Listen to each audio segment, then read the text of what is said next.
রান্নাঘরে চলে এলাম মর্নিং ওয়াক সেরে, গাছে জল দিয়ে।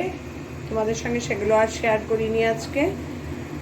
আজকে রান্না করব এই সিজনের, এই মরশুমের ফার্স্ট পালং শাক, মূলো দিয়ে, বেগুন দিয়ে আর বড়ি দিয়ে এই আরম্ভ করব রান্না। তোমাদের সঙ্গে শুরুটা দেখিয়ে দিলাম, এবার কিভাবে কি করছি তোমাদের দেখাচ্ছি। মূলো না দিলে না আমার পালং শাক ভাল লাগে না, মূলো এনেছে দেখে আমি পালং শাক তাহলে আনবেই। বড়িগুলো প্রথমে একটু ভেজে নিচ্ছি, ভেজে তুলে আজকে আর কাঁচা বেগুন দেবো, আজকে আর বেগুন ভেজে দেবো না পালং শাকে। বড়ি ভেজে নামিয়ে রেখেছি। এবার ফোড়নে দেবো একটা শুকনো লঙ্কা 2-3 টুকরো করে দিয়েছি, আর দিয়ে দেবো 5 ফোড়ন। আমার 5 ফোড়নের গন্ধটা এত ভালো লাগে, তার জন্য 5 ফোড়ন দেওয়ার হলে আমি একটাই খারাপ। এবার দিয়ে দেবো মূলোগুলো নাড়িয়ে চাড়িয়ে শাকটা দিয়ে দেবো। শাকে একটু জল ছাড়লে পরে আমি বেগুনগুলো দেবো। বেগুন আজকে কাঁচা দেবো, আর ভেজে দেবো না। মূলোগুলো একটু নাড়িয়ে চাড়িয়ে নিয়েছি। এবার এর মধ্যে পালং শাকগুলো সব দিয়ে দেবো, দিয়ে নুন দিয়ে হলুদ দিয়ে ঢেকে দেবো। একটু যেই জল ছেড়ে ছেড়ে আসবে তখন বেগুনগুলো ওপরে, তাও না তারপরে দেবো, কারণ বেগুন একদম ঘ্যাট হয়ে যায় না। এবার দিয়ে দেবো নুন আর হলুদ দিয়ে ঢেকে দেবো, হতে দেবো।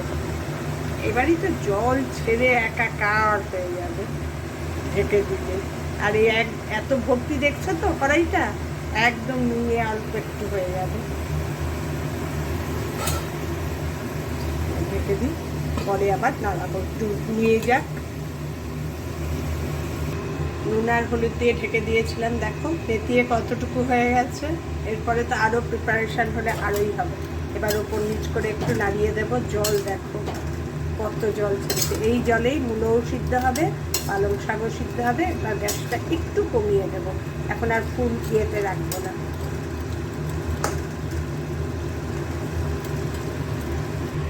মজে দেখো কতটুকু হয়ে গেছে আর কিরম জল ছেড়েছে। গ্যাসটা একটু মিডিয়াম টু লোতে করে দিয়েছি, তাতে এই আরেকটু জল শুষবে। তারপরেই বেগুন আর কাঁচা লঙ্কা চিড়ে রেখেছি দিয়ে দেবো, কারণ এখনও যদি বেগুন দিই গরম ভাপে একদম ঘ্যাট হয়ে যাবে। আমি চাইছি বেগুনগুলো গোটা গোটা থাকবে। তোমাদের তাই দেখাচ্ছি, দেখো কয়টুকু হয়ে গেছে, পুরো কড়াই উপর চুপুর ছিল, এরপরে আরও কমে যাবে। আর এত সুন্দর গন্ধ বেরিয়েছে না। যতই যাই হোক, সিজনের জিনিস সিজনে না খেলে সেই জিনিসটা পুরো অ্যাসেন্টটা আসে না, তাই না? দেখো নিয়ে গেছে একদম, শাক পুরো হয়ে গেছে। এবার এর মধ্যেই ঢেলে দেব বেগুন আর 2টো কাঁচা লঙ্কা। এর মধ্যেই মানে সিদ্ধ হয়ে যাবে বেগুন। আজকে আর ভাজা বেগুন দিলাম না, কাঁচা বেগুন দিলাম। আর রেখেছিলাম বড়ি ভেজে, এই বড়িটাও দিয়ে দেবো। সব দিয়ে এবার একবার একটু ঢেকে দেবো। ঢেকে দিলে কি হবে, বেগুনগুলো একটু নুয়ে যাবে, তারপরেই খুলে করবো, আর ঢাকবো না। বেগুনগুলোকে একটু নোয়ানোর জন্য ঢেকে দেবো। এই জলের সিদ্ধতেই মানে পালংয়ের জলেই সিদ্ধ হয়ে যাবে।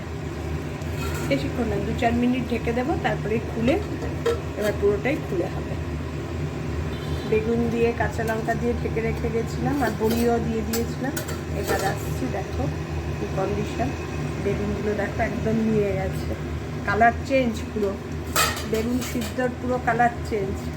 আমি এইটাই চেয়েছিলাম, এই কালারটা চেঞ্জ হবে হলেই এবার খুলে করবো। খুলে করলে কী বলো তো, গোটা গোটা বেগুন পাওয়া যাবে, নাহলে এই বেগুনের ঘ্যাট আমার একদম ভালো লাগে না। এবার খুলেই হোক, ফাইনাল হলে তোমাদের আবার দেখাচ্ছি। সব দিয়ে দিয়েছি এখন। বেগুন কালার চেঞ্জ হয়ে যাওয়ার পর থেকেই খুলে দিয়েছি, গ্যাসও এবার বাড়িয়ে দিয়েছি। এবার আরেকটু মজে আসলেই ওপরে ধনেপাতা ছড়িয়ে ঢেকে গ্যাস অফ করে দেবো। একটু মানে ঝোল ঝোল খেতে, পালংয়ের জুসটা খেতে আমার কর্তা খুব ভালোবাসে। একদম মাখো মাখোটা ভালো তো লাগেই, মানে একটু জুসি থাকলে বেশি ভালো লাগে। আর কমপ্লিটই শাকের জুস, এজন্য খারাপও কিছু না। এবার কমপ্লিট করে তোমাদের আবার দেখাচ্ছি। ধনেপাতা কুচিয়ে রেখেছি, ওপরে ধনেপাতা, মানে পালংয়ের সঙ্গে ধনেপাতার কম্বিনেশনটা ভীষণ ভালোবাসে আমাদের বাড়ির সবাই। আর আমার বাড়ির সবাই মূলও খুব ভালোবাসে। ধনেপাতা বাটা আর মূলো সেদ্ধ হলে আমার বড় মেয়ে ছোট মেয়ে কারোর কিচ্ছু লাগবে না, আর এত ভালোবাসে। কমপ্লিট করি তোমাদের দেখাচ্ছি। সিজনের ফার্স্ট পালং শাক আমার পালং কমপ্লিট। এবার ওপরে ধনেপাতা ছড়াবো, ছড়িয়ে গ্যাস অফ করে ঢেকে স্ট্যান্ডিং টাইমে কিছু করে দেখো। এইভাবে করেছি বলে বেগুনগুলো গোটা গোটা রয়েছে, এই কায়দায় করেছি বলে, নাহলে বেগুন ভেজে যতই না লাস্টে ওপরে দিই তাও না কিরম একটা নেতিয়ে কেমন একটা হয়ে যায়। আর নাড়াবো না। এবার এটাই অনেকটা ঝোল কমে যাবে, কারণ বড়ি আছে, বেগুন আছে, একটু ঝোলঝোলি রাখবো। এটা কেমন লাগলো আমার পালং শাক রান্না জানিও।